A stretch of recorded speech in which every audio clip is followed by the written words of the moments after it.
এখন চলে এলাম লক্ষ্মীনারায়ণ বাড়িতে। অম্বাবুচি মেলা উপলক্ষে কোথাও যেতে পারিনি, তাই লক্ষ্মীনারায়ণ বাড়িতে চলে এলাম। আজকে প্রচুর ভিড়, আজকে চতুর্থ দিন, প্রচুর ভিড়। দেখেন সবাই প্রদীপ জ্বালাচ্ছে,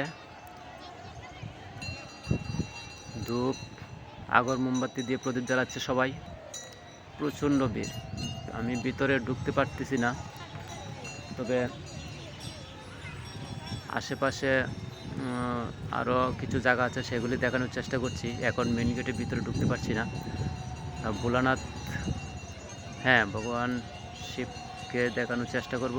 ভোলানাথ দেখতে পাচ্ছেন, দেখেন ভগবান মহাদেব, এখানেও পূজা অর্চনা হচ্ছে। ওই দিকটাতে দেখি, এদিকেও প্রদীপ জ্বালাচ্ছে। প্রদীপ চতুর্দিক দিয়ে প্রদীপ জ্বালানো হচ্ছে, মানে কোথাও জায়গা খালি নেই। মেইন গেটে দিয়ে বারবার আমি চেষ্টা করছি ভিতরে ঢোকার জন্য, কিন্তু ঢুকতে পারতেছি না। এখানে তো প্রচুর মাসি পিসিরা মায়েরা সবাই মিলে রাস্তা ব্লক করে বসে আছে, মানে ঢুকতে পারতেছি না। পুরুষ তো এখানে ঢুকতে পারছেই না। আমি তো চেষ্টা করছি শুধু ছবিটা তোলার জন্য, ভিতরে এত ভিড়, মানে ঢুকতে পারতেছি না। তবু চেষ্টা করব, আমার পুরো নিয়ত আছে আজকে আপনাদেরকে দেখাবো, চেষ্টা করে ভিতরে ঢুকবই। দেখুন বারবার ফিরে আসতেছি আমি। প্রদীপ, আহ কি প্রদীপ, চতুর্দিক দিয়ে প্রদীপ জ্বালাচ্ছে।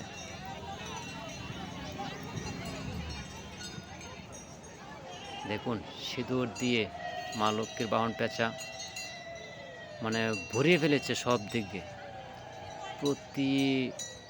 সবাইকে সিঁদুর দান করছে। ভিতরে আমি তো বারবার চেষ্টা করতেছি ভিতরে ঢোকার জন্য, একটু সাইড পাচ্ছি না।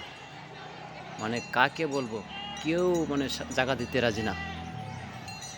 কে কার আগে ভিতরে ঢুকবে সেই চেষ্টায় আছে। আর দেখুন মন্দিরের ওয়ালগুলি সিঁদুর দিয়ে পুরা রাঙিয়ে দিয়েছে, রঙিন করে দিয়েছে সিঁদুর দিয়ে। মন্দিরের চতুর্দিকে শুধু সিঁদুর আর সিঁদুর।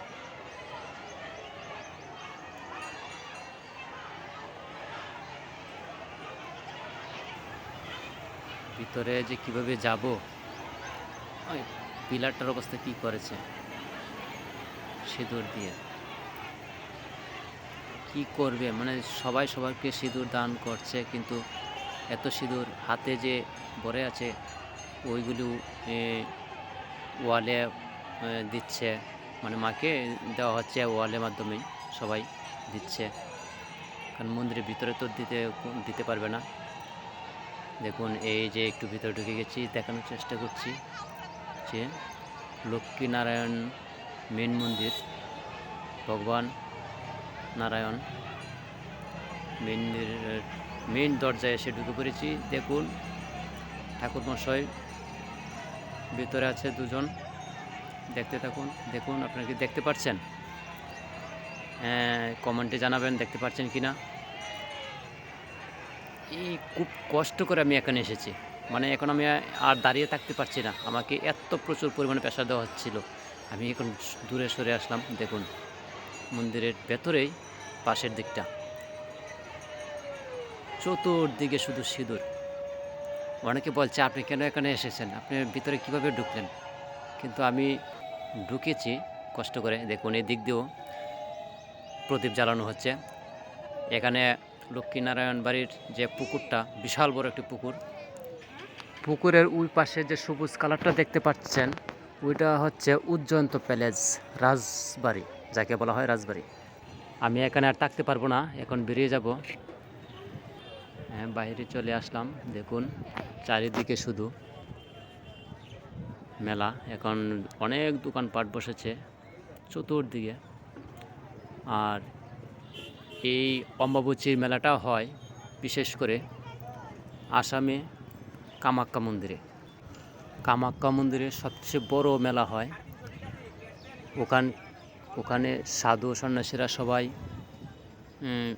আগমন বেশি হয়।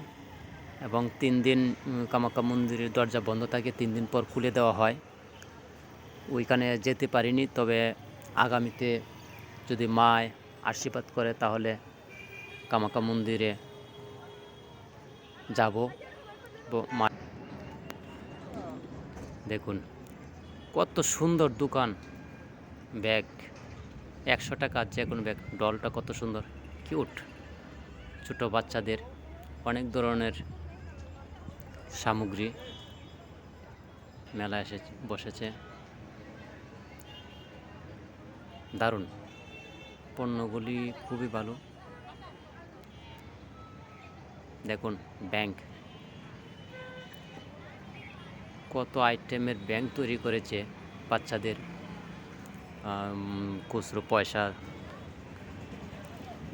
সবাই কমেন্টে জানাবেন কতটুকু দেখাতে পেরেছি জানি না, যতটুকু দেখাতে পেরেছি ততটুকু সম্বন্ধেই কমেন্টে জানাবেন।